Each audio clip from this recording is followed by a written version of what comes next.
entrer dans le roman par un petit extrait. « Que savez-vous d'Athanase d'Alexandrie » demanda-t-il en s'asseyant. « C'est la première fois que j'entends ce nom, répondit Raoul. L'esquisse d'un sourire éclaira le visage du cardinal. « Je n'en crois rien, surtout si vous avez eu un précepteur digne de ce nom. »« Je crains de m'être plus intéressé au tir à l'arc qu'au livre, Éminence. » Athanase devint évêque d'Alexandrie après la grande persécution des chrétiens. C'est à lui que nous devons la Vita Antoni, l'histoire de la vie de Saint-Antoine. Raoul se taisait, espérant que son hôte en vienne enfin lui exposer ce qu'il attendait de lui. Voici la deuxième partie de la Vita. Pendant près de 1000 ans, on l'a cru perdu, jusqu'à ce que l'original, il y a quelques mois, parvienne aux mains de l'Église. Le Saint-Père désire que cette copie soit portée à Jérusalem pour être remise à un ami du Saint-Siège. L'un de mes hommes en a été chargé, il parle parfaitement l'arabe et connaît la Terre Sainte, mais ce n'est qu'un scribe. Je doute qu'il soit capable d'affronter les dangers que représente ce voyage. « Vous voulez que je l'accompagne » dit Raoul d'une voix hésitante. Le prélat acquiesça. « Dieu vous a envoyé à Rome à dessein, Bazéra, j'en suis convaincu. J'ai prié pour qu'on m'envoie un chevalier tel que vous. » Voilà, les choses sont posées, on est tout au début du roman, le personnage est en chemin, on ne sait pas trop vers où, en tout cas lui-même ne le sait pas au début, et il est arrivé à Rome, il est, après quelques aventures déjà hébergé par un cardinal, et tout de suite on lui propose une mission. Est-ce que vous pouvez nous dire, Christophe Vlad, pourquoi un écrivain allemand a-t-il imaginé un roman historique qui débute en Lorraine avec un chevalier lorrain?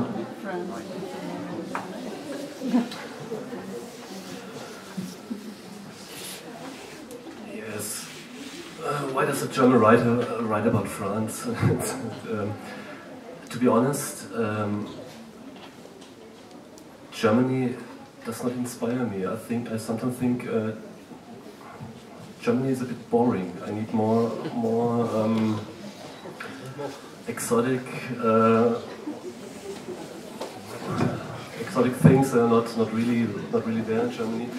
So I thought about a story somewhere else. It starts in France. It's going to Italy, to Rome, to Constantinople, to Jerusalem, Armenia in the end. Because that's kind of Indiana Jones story that I love very much.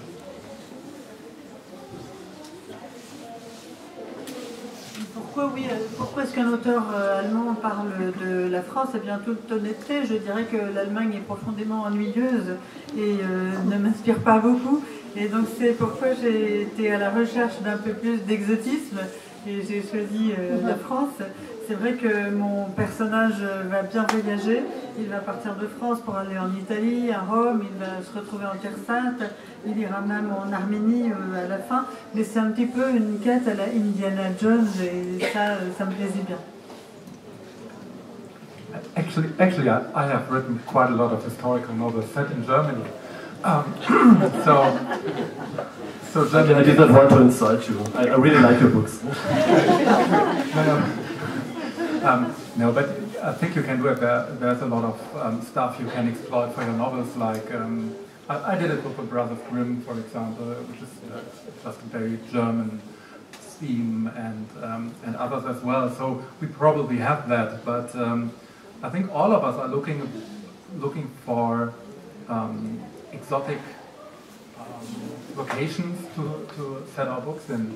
So I think that's one of the reasons why all of us choose international locations for books. Fantasy is a lot about sense of wonder, and it's... I'm sorry. Donc, oui, en fait, en ce qui me concerne, j'ai écrit un certain nombre de romans historiques qui, pour le coup, se passent en Allemagne. Christophe Lode a répondu à l'instant, oui, en plus j'aime beaucoup vos livres.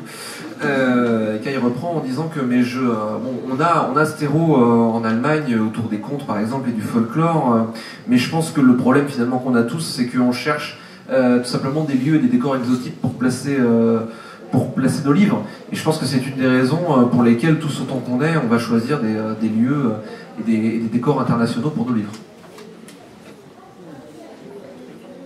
Deuxième extrait.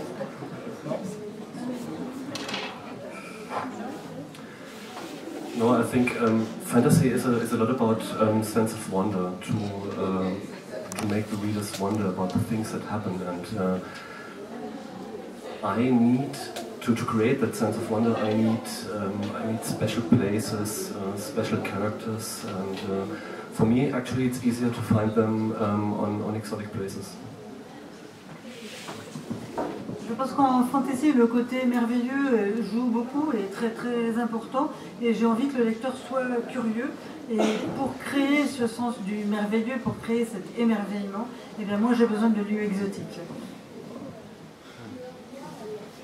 Justement, on va voir si l'exotisme est au rendez-vous.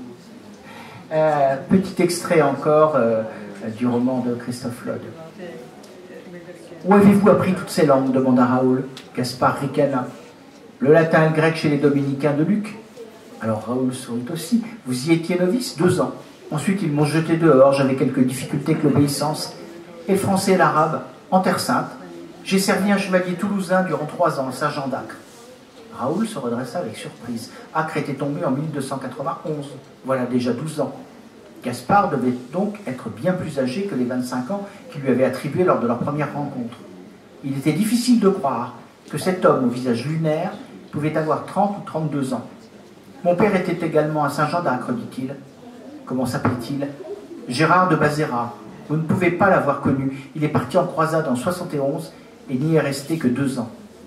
2 ans suffisent en Palestine, dit Gaspard. Il ferma les yeux, ne voulant plus en parler, se mit à fredonner tout bas une mélodie inconnue de Raoul. La tempête semblait être apaisée. Le bateau ne tanguait plus autant. Raoul s'allongea et fixa le plafond maculé. Son père avait rêvé sa vie durant fouler le sol de Jérusalem, ne fût-ce qu'une fois. À l'époque, la ville sainte était depuis longtemps déjà aux mains des Sarrasins, et tenter de s'en approcher signifiait la mort pour un chevalier chrétien en ces temps de guerre. Qu'aurait-il pensé du voyage de son dernier-né? Il aurait été rempli de fierté, m'aurait traité de fou, songea Raoul, en riant intérieurement. Les planches de l'Élysion craquèrent en grinçant. Quelqu'un marchait sur le pont, des pas sourds et réguliers. Quelle sorte de péché était-ce demanda brusquement Gaspard. Raoul tourna la tête et le fixa. Quoi? Les péchés, ceux qui vous ont conduit à Rome. Pourquoi voulez-vous le savoir? Eh bien, ça m'intéresse. Raoul réfléchit. Rien d'important. Magie noire et fornication avec des boucs. Un peu mécréant, votre personnage. Il est croyant, comme évidemment tous les héros de cette époque, mais quand même, il a le sens de l'humour, parce qu'on ne plaisantait pas à cette époque avec la fornication réelle ou supposée avec des boucs, et encore moins avec la magie noire.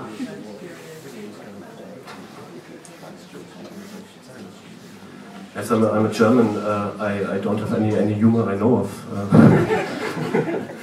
No.